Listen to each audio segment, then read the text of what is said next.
सबसे बड़ी नेमत, हमको गुनाहों से बचने में क्या है, मदद मिलती है, कुव्वत मिलती है, ताकत मिलती है। ये सबसे बड़ा फ़ायदा है रोज़े का।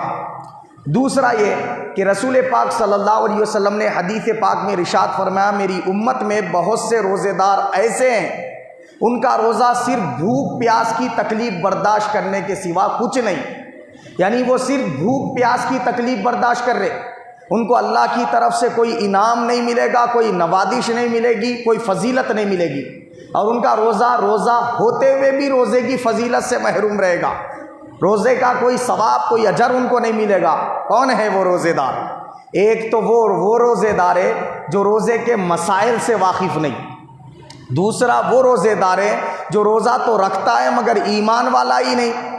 तीसरा वो रोज़ेदार है जो रोज़ा तो रखता है मगर दिखावे के लिए, लोगों को खुश करने के लिए, कि लोग क्या बोलेंगे अगर मैं रोज़ा ना रखूँगा, तो लोग क्या सोचेंगे मेरे बारे में, मैं सेहतमंद हूँ फिर भी रोज़ा नहीं रख रहा हूँ। तो वो रोज़ा लोगों को दिखाने के लिए रखता है, तो उसका रोज़ा उसके मुंह पर मार दिया जाएगा, हाथ गोशे गुदार हुई। चौथा वो रोज़ेदार है जो रोज़ा तो रखता है मगर झूठ बोलने से नहीं रुकता, रोज़ा तो रखता है गाली गलौज से नहीं रुकता, रोज़ा तो रखता है गीबत चुगली सब जारी है, रोज़ा तो रखता है गाने सुनना जारी है, रोज़ा तो रखता है सीरियल देखना फिल्में देखना जारी है। ना आँखों से वो बुराई को रोकता है, ना कानों से बुराई को सुनने से गुरेज करता है, ना हाथों से जुल्म करने से गुरेज करता है, ना ज़ुबान से गाली गलौज फहश कलामी से बाज रहता है, ना ख़दमों को गुनाहों की तरफ चलाने से रोकता है।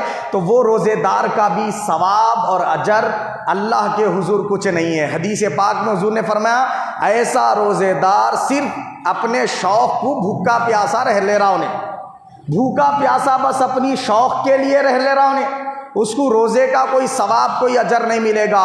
तो हुजूर ने फरमाया क्या किया जाए रोज़ेदार को अगर कोई गाली दे, रोज़ेदार से कोई बदकलामी करे, रोज़ेदार को अगर कोई सताए जुल्म करे, तो वो क्या कहे, वो कह दे कि मैं रोज़े से हूँ, पलट कर गाली ना दे, झूठ ना बोले, झूठी कसम ना खाए, तोहमत ना लगाए, समझ गए, बिदअत हर किस्म के जो है ना गीबत से चुगली से अपने आप को बाज रखे, गाली गलौज से गाने सुनने से अपने आप को बाज रखे।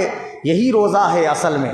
तो जब आप बाज रखेंगे पूरा महीना, तो अल्लाह रब्बुल इज़्ज़त आपको साल भर आपको क्या है मालूम है, इन बुराइयों से बचने की ताकत और क़ुव्वत अता फरमा देगा। ये रोज़े का असल मकसद है, रोज़ा रखवाना ही इसलिए कि आप इन बुराइयों से अपने आप को बचाने की ताकत अपने अंदर पैदा करें। ये मकसद है रोज़ा रखने का। अब देखिए आप, रोज़ा फ़र्ज़ कब किया गया? 2 हिजरी, यानी रसूल पाक सल्लल्लाहु अलैहि वसल्लम मक्का से मदीना की तरफ हिजरत करने के दूसरे साल शव्वाल के महीने में रोज़े का ये हुक्म आया फ़र्ज़ियत का। फरमाया अल्लाह पाक ने, या अय्युहल्लज़ीना आमनू कुतिबा अलैकुमुस्सियामु कमा कुतिबा अलल्लज़ीना मिन क़ब्लिकुम लअल्लकुम तत्तक़ून। ऐ वो लोगों जो ईमान लाए हो, तुम पर अल्लाह ने रमज़ान के रोज़े फ़र्ज़ किए। ये हुक्म 2 हिजरी में आया, शव्वाल के महीने में, और 3 हिजरी के रमज़ान से सहाबा इकराम ने रोज़े रखने शुरू किए। बात गोशे गुज़ार हुई।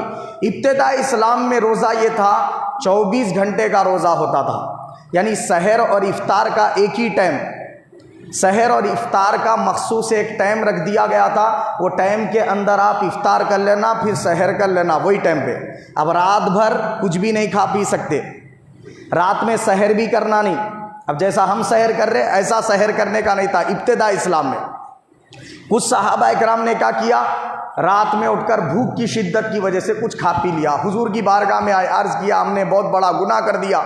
आका अलैहिस्सलातु वस्सलाम पर अल्लाह पाक ने आयत शरीफा नाजिल फरमा दी, महबूब आपकी उम्मत पर अल्लाह आसानी चाहता है, लिहाजा आपके सदक़े में आपके उम्मत के लिए रात को खाना पीना अल्लाह ने हलाल कर दिया है। फरमाया अब 24 घंटे का रोज़ा नहीं रखा, अल्लाह पाक ने क्या कर दिया, रात में खाना पीना सहर तक जायज़ कर दिया। फिर कुछ साहब फिर भी क्या था, मुबाशिरत हराम थी, बीवी से हम बिस्तरी हराम थी। 24 घंटे पूरा रमज़ान का महीना बीवी से हम बिस्तर नहीं हो सकते थे। तो अल्लाह रब्बुल इज़्ज़त ने देखा कि सहाबा इकराम में से कुछ सहाबा, हज़रत उमर बिन ख़त्ताब रज़ी अल्लाह अन्हु और दीगर सहाबा इकराम में से 2-4 सहाबा इकराम ने अपने बीवी से हम बिस्तरी कर ली रात में। तो अल्लाह रब्बुल इज़्ज़त ने वो हुक्म को भी मनसूख कर दिया। फिर सरकार पर फरमाया, हुक्म नाजिल किया, मेरे महबूब सल्लल्लाहु अलैहि वसल्लम आपकी उम्मत पर अल्लाह आसानी चाहता है आपके सदक़े में, लिहाजा आप क्या कीजिए, आप ये कीजिए, फरमा दीजिए कि अल्लाह ने तुम्हारे लिए रातों में अपने बीवियों से हम बिस्तर होना हलाल कर दिया है। अब बस खाली रोज़े की हालत में बीवी के करीब नहीं जा सकते। तो रोज़ा नाम किसका है? सहर से लेकर इफ्तार तक अपने आप को भूखे प्यासे रखने और बीवी के करीब ना जाने, यानी बीवी से हम बिस्तर नहीं होने का नाम है रोज़ा। बीवी से हम बिस्तर नहीं होना, खाना पीना नहीं, इन चीज़ों से सहर से लेकर इफ्तार तक अपने आप को बचाए रखने का नाम क्या है? रोज़ा है। अब यहाँ तक तो बात समझ में आ गई। रोज़ा रखे तो फजीलत क्या है? हदीस पाक है सही बुखारी मुस्लिम की मुत्तफ़क़ अलैह, अल्लाह के हबीब ने फरमाया, मन सामा रमज़ाना ईमानन व इहतिसाबन गुफ़िर लहू मा तक़द्दम मिन ज़ंबी। फरमाया अल्लाह के हबीब ने कि जो कोई रमज़ान मुबारक के पूरे रोज़े ईमान और इखलास के साथ सवाब हासिल करने की नीयत से रखता है तो अल्लाह रब्बुल इज़्ज़त उसके पिछले ज़िंदगी के सारे गुनाहों को माफ़ फरमा देता है। तो मालूम ये हुआ रमज़ान के पूरे रोज़े रखने वाला वो खुशनसीब बंदा है कि जिसके अल्लाह रब्बुल इज़्ज़त पिछले ज़िंदगी के सारे गुनाहों को माफ़ फरमा देता है। ये रोज़ा रखने की फजीलत है। और एक एक रोज़ा कैसी फजीलत का हामिल है कि अगर एक रोज़े को बग़ैर शरई उज़्र के कोई बंदा छोड़ दे, पूरी ज़िंदगी रोज़े रखता फिरे वो सवाब पाने के लिए, तो एक रोज़े का सवाब नहीं पा सकता पूरे ज़िंदगी के रोज़े रखे। बात समझ में आई? एक एक रोज़ा ऐसा अहमियत का हामिल रोज़ा है। अल्लाह के हबीब ने फरमाया, इसकी फजीलत बयान करते हुए अल्लाह फरमाता है, यानी हदीस कुदसी, क्या फरमाया? अल्लाह फरमाता है कि बंदा मेरी खातिर रोज़ा रखता है, मेरे लिए भूखा प्यासा रहता है, मेरे लिए सहर से इफ्तार तक अपने आप को गुनाहों से बचाता है, बीवी से हम बिस्तर होने से बचता है, तो मैं हर अमल का सवाब उसको जन्नत में नेमतें देकर अता करूँगा, मगर रोज़े के लिए उसको सवाब मैं खुद ही हूँ। फरमाया मैं खुद ही रोज़े की जज़ा और बदलाऊँ, यानी मैं खुद दूंगा उसका अजर सवाब, या ऐसा दीदार अता करूँगा जो गैर रोज़ेदार को अता नहीं होगा। बात गोशे गुजार हुई। ये सबसे बड़ी नेमत है। जन्नत की भी सबसे बड़ी नेमतों में एक नेमत सबसे बड़ी क्या है? अल्लाह ताला का दीदार। इससे बड़ी जन्नत की कोई नेमत नहीं है। और रोज़ेदार वो हासिल करेगा, अल्लाह से हम कलामी का शर्फ हासिल करेगा, अल्लाह के हुजूर ठहर के अल्लाह ताला का दीदार करने का शर्फ हासिल करेगा। फिर क्या है? अल्लाह के हबीब ने फरमाया कि सूमू तसिहू, फरमाया रोज़ा रखो सेहत पा जाओगे। यानी रोज़ा ऐसी नेमत है जिसके रखने से बंदे को सेहत अता होती है। अल्लाह के हबीब ने फरमाया लिकुल्ली शैइन ज़कातुन व ज़कातुल जसदी अस्सौम, फरमाया सरकार ने। क्या मतलब है कि हर चीज़ की एक ज़कात होती है और तुम्हारे जिस्म की ज़कात रोज़ा है, फरमाया सरकार ने। रूए ज़मीन पर रोज़े से अफजल कोई अमल ही नहीं है, फरमाया सरकार ने। इतना अफजल तरीन अमल है रोज़ा, जिसकी फ़जीलत अल्लाह के हबीब ने ये बयान फरमाई। तो हमें चाहिए कि रमज़ान का कोई भी रोज़ा गफलत की वजह से ना छोड़ें और बिला शरई उज़्र के ना छोड़ें। अब रह गई बात शरई उज़्र की, तो अल्लाह ने ख़ुद हमको सहूलत फराहम फरमाई। क्या फरमाया अल्लाह पाक ने? अय्यामम मादूदात, गिनती के दिन है रोज़े के। रमज़ान के क्या है? गिनती के दिन। यानी अगर 29 का चांद हो जाए तो 29 रोज़े, और अगर 30 का चांद हो जाए तो 30 रोज़े रमज़ान के गिन कर तुमको रखने हैं, फरमाया अल्लाह पाक ने। आगे क्या फरमाया? फमन कान मिनकुम मरीज़न औ अला सफ़रिन फ़इद्दतुम मिन अय्यामिन उखर। अगर तुम में से कोई शख्स बीमार है, बीमार कैसा है? उसको टाइफाइड हो गया, डेंगू बुखार हो गया, चिकनगुनिया हो गया, मलेरिया हो गया, क्या, या इतना ज़्यादा मोशंस हो गए कि अगर वो दवा नहीं लेगा या ग़िज़ा नहीं लेगा तो नकाहत की वजह से बेहोशी हो जाएगी उसको, या फिर शुगर इतना हाई है कि उसको कंटिन्यू हर घंटे 2 घंटे में डोज लेना है, दवाई लेना है। अगर ना लेगा तो उस सूरत में क्या है? उसके लिए गशी आकर गिर जाने या फिर जिस्म में बहुत सारी कमज़ोरियाँ नकाहतें आ जाने की क्या है असबाब पैदा हो जाएंगे। अगर वो जो है ना क्या है मालूम है ऐसा बीमार है तो अल्लाह रब्बुल इज़्ज़त क्या फरमा रहा है कि वो क्या करे, उन दिनों के रोज़े छोड़ दे। यानी जितने दिन बीमारी में है उसके, वो बीमारी वाले दिनों में रोज़े छोड़ दे, वो अपनी सेहत का ख्याल रखे। और जब अच्छी हो जाए सेहत, बाद रमज़ान के वो कितने दिन के रोज़े छूट गए थे वो रोज़ों की क़ज़ा कर ले।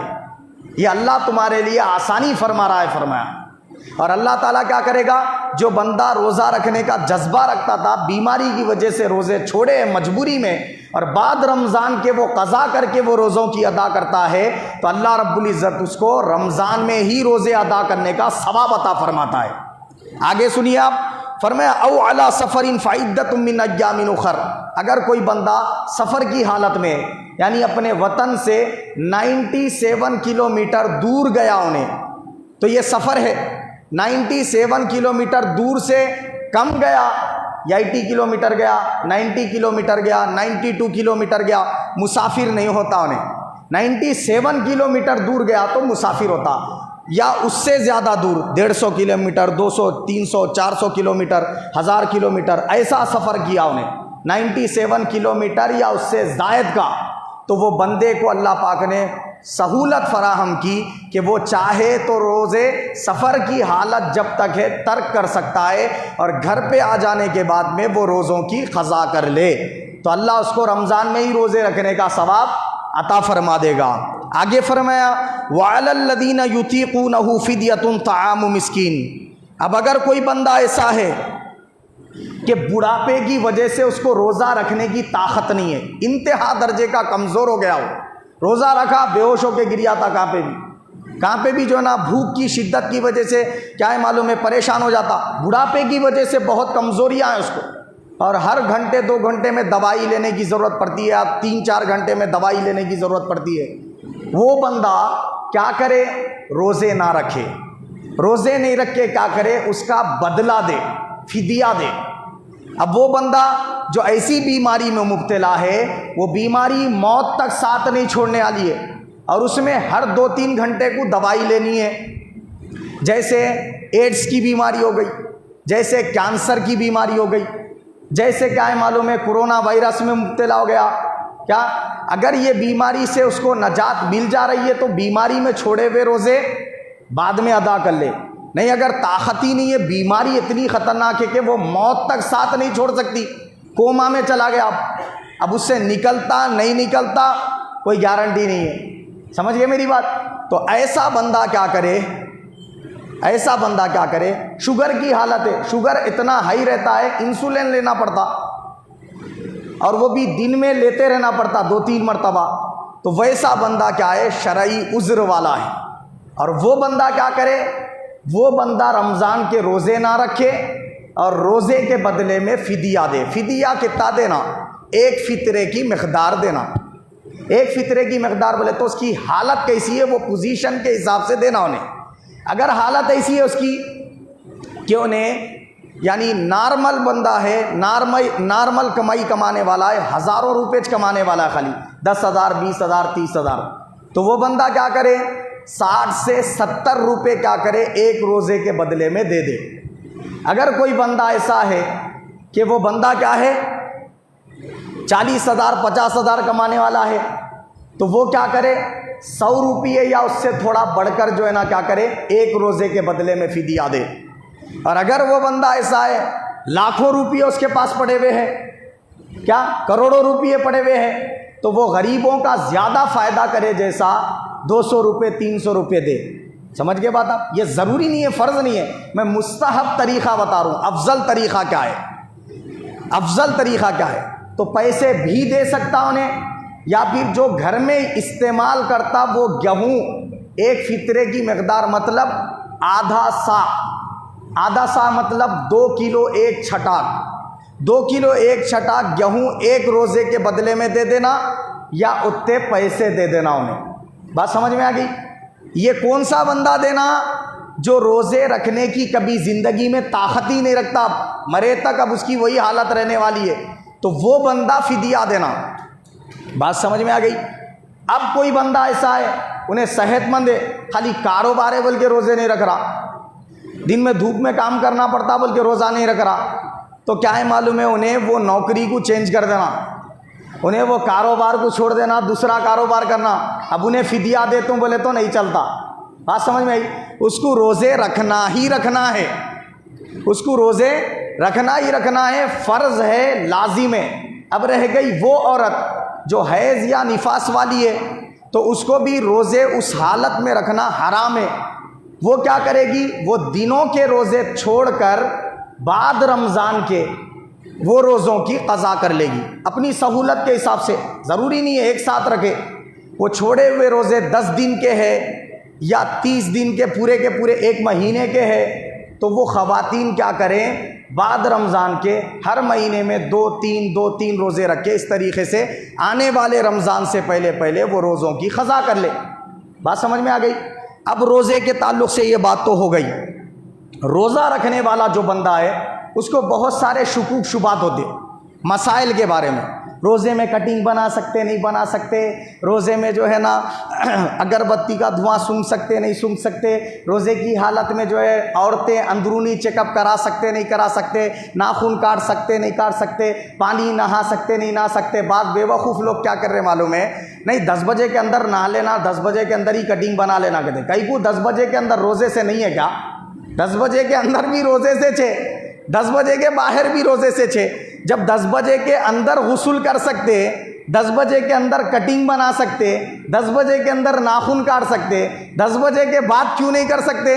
तो ये लोग अपनी तरफ से बना लिए सो बातें हैं। असल ये है कि आप रोज़े की हालत में कटिंग भी बना सकते, रोज़े की हालत में नाखून भी काट सकते, रोज़े की हालत में मिसवाक भी कर सकते, रोज़े की हालत में गुस्ल भी कर सकते, रोज़े की हालत में सुरमा भी लगा सकते, रोज़े की हालत में जिस्म पर कहीं पर भी अगर ज़ख़म है तो दवा लगा सकते, रोज़े की हालत में अगर आपको कहीं दर्द है वहाँ पर ज़ंडुबाम विक्स लगा सकते।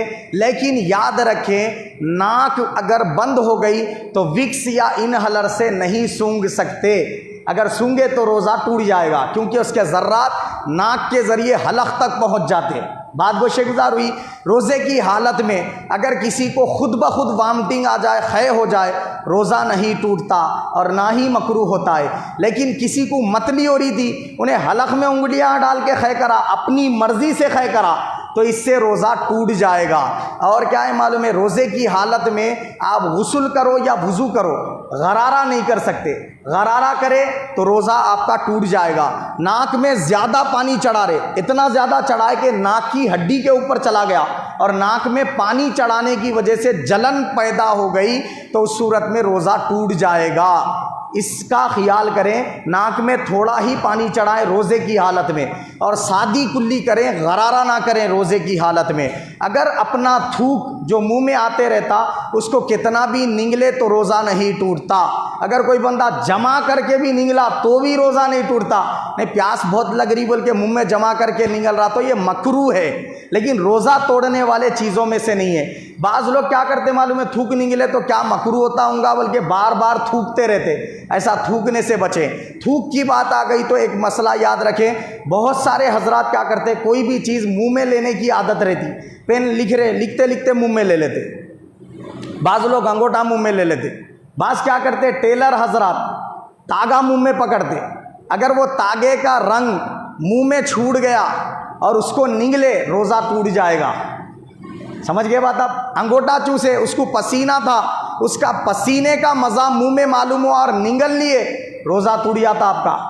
दांतों में कोई गोश्त का टुकड़ा अटका हुआ था, उसको ज़बान से हिला के निकाले और निगल लिए, अगर वो चने के दाने के उतना था तो रोज़ा टूट जाएगा, उससे कम था तो नहीं टूटेगा। और इसी तरीके से अगर कोई बाहर की चीज़, जैसे फूल है, बाज़ लोगों को फूल खाने की आदत रहती, गुलाब की पत्तियाँ तोड़ते मुंह में डाल लेते, कुछ भी मुंह में डालने की आदत रहती, तो गुलाब की पत्ती तोड़ के मुंह में डाल लिए, चबा के निगल लिए, रोज़ा टूट जाएगा। अगर कोई बंदा बैठा हुआ था, सांस ले रहा था, मुंह के ज़रिए मक्खी या मच्छर मुंह में चला गया तो रोज़ा नहीं टूटेगा। रोज़े की हालत में किसी बंदे को अगर एहतिलाम हो जाए तो रोज़ा नहीं टूटेगा। एहतिलाम हो गया, रोज़ा नहीं टूटा, मगर उन्हें समझा टूट गया, बल्कि अब कुछ खा पी लिया तो रोज़ा टूट जाएगा। अगर रोज़े की हालत में किसी बंदे ने कुछ भूल कर खा पी लिया, उसको याद नहीं है मैं रोज़े से हूँ बोल के, भूल गया, अब सादा जैसा आम दिनों में रहता वैसा कुछ भी खा लिया पी लिया, याद आया खाने पीने के बाद, अरे मैं रोज़े से था बोले, तो अब नहीं टूटा रोज़ा। लेकिन अरे टूट गया हूँगा रोज़ा बोल के कुछ खा पी लिया तो अब टूटता रोज़ा।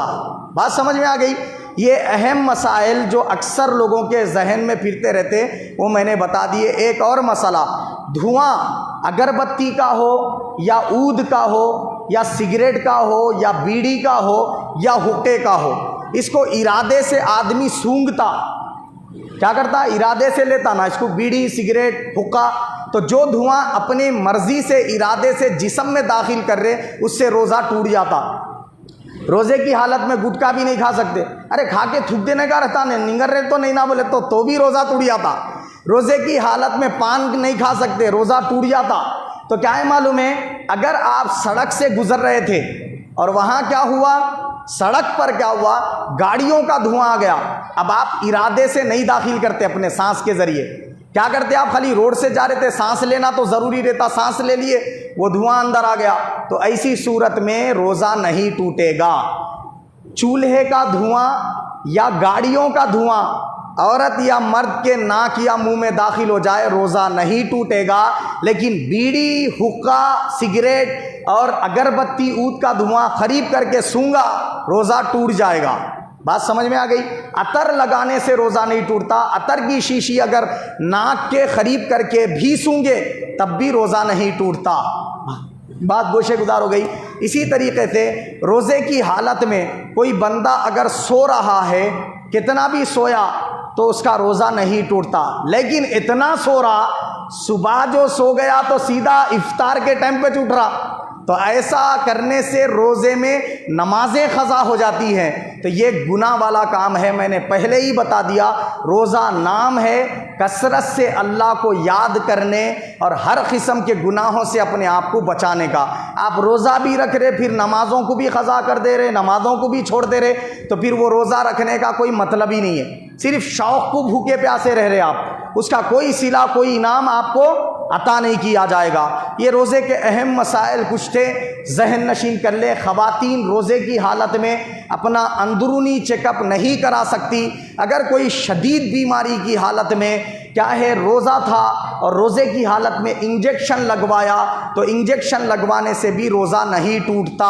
लेकिन ग्लूकोज चढ़ा लेने से या खुव्वत का इंजेक्शन लेने से कि रोज़े में भूख प्यास नहीं लगना बोल के इंजेक्शन ले रहा, तो ऐसे इंजेक्शनों से, ऐसे ग्लूकोज वगैरह से आपका रोज़ा टूट जाएगा।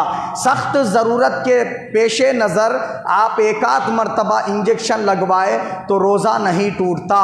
उलमा इकराम ने बयान किया। एक आखिरी बात वो ये कि कान में या आँख में या नाक में या मुंह में दवा डालने से हमेशा बचें, क्योंकि कदीम उलमा इकराम का कहना है कान से हलक तक रास्ता है, जदीद उलमा कहते हैं कि आँख का हलक से रास्ता है। तो अब दोनों उलमा का अपना अपना कौल है।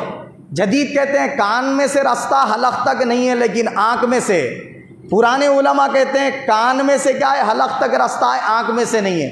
बहरहाल दोनों का इख्तिलाफ है, दोनों से भी बचना चाहिए। कान में भी दवा नहीं डालें रोज़े की हालत में, आँख में भी नहीं डालें, नाक में भी इनहलर वगैरह का इस्तेमाल ना करें, जंडुबाम विक्स लेके ना सूंघे, और मुंह में भी दवा ना डालें, इससे रोज़ा आपका टूट जाएगा। हत्ता के उलमा ने बयान किया कि जब आप बैतुल खला से फारिग हो रहे तो पिछले हिस्से को ज़्यादा दबा के नहीं धोना पानी से। अगर ज़्यादा दबा के धोए तो वहाँ से मैदा करीब रहता, पानी अगर पीछे से ऊपर चढ़ जाए तो उस सूरत में भी रोज़ा टूट जाएगा। तो इसलिए क्या है मालूम है, सिर्फ सफाई का एहतमाम करें, अच्छी तरह साफ़ हो गया तो बस है। ज़्यादा दबा के धोने से भी क्या है, पानी पीछे से ऊपर चढ़ गया तो रोज़ा टूट जाएगा। ये अहम मसाइल हैं, जहन नशीन करें तो रोज़ा रखने की बड़ी फजीलत है। अल्लाह के हबीब से सहाबा इकराम ने अर्ज़ किया, या रसूल अल्लाह इफ्तार कराने की क्या फजीलत है। मेरे आका सल्लल्लाहु अलैहि वसल्लम ने फरमाया कि कोई बंदा अगर किसी रोज़ेदार को इफ्तार करा दे तो अल्लाह रब्बुल इज़्ज़त उसको एक रोज़ा तो उसके खुद के रखने का सवाब देगा, और दूसरा उसको एक और एक्स्ट्रा रोज़ा रखने का सवाब अता फरमाएगा। तो एक बंदे को इफ्तार कराए तो इतना सवाब है। सहाबा अर्ज़ की, हम में से किस में ताकत है या रसूल अल्लाह रोज़ेदार को इफ्तार कराने की? हुजूर सल्लल्लाहु अलैहि वसल्लम फरमाए, क्या तुम में इतनी भी ताकत नहीं है एक खजूर खिला के इफ्तार करा दो? क्या तुम में इतनी भी ताकत नहीं है पानी का एक गिलास पानी जो इसके सामने रख के उसको इफ्तार करा दो? तो मतलब ये हुआ, पानी पिला करके भी आप इफ्तार कराए यही सवाब है, एक खजूर खिला के भी इफ्तार कराए यही सवाब है। बहुत सारी इफ्तारी ला के इफ्तार में जो है ना रख के रोज़ेदारों को इफ्तार कराएं, ये भी क्या है मालूम है, बड़े सवाब का जो है ना काम है। तो क्या करें, एक तो खुद अपना रोज़ा भी रख लें और घर वाले तो इफ्तार में दस्तर पे बैठते ही हैं, तो पानी ला कर रखें वहाँ पर जो है ना क्या है, रोज़ेदारों की खिदमत के जज्बे से वहाँ इफ्तारी में जो है ना कुछ भी आप रख दें तो वो जितने रोज़ेदार इफ्तार करेंगे आपको उतने रोज़े रखने का सवाब मिलेगा। एक तो खुद आपके रोज़े का, फिर साथ में इतने रोज़ों का सवाब मिलेगा। हुजूर ने फरमाया सहर में देर करो तो सहर करके बरकत हासिल करो फरमाया, और मेरी उम्मत बरकत पाती रहेगी जब तक सहर में देर करेगी। और दूसरा फरमाया इफ्तार में जब तक मेरी उम्मत जल्दी करती रहेगी वो भलाई भलाई पाती रहेगी।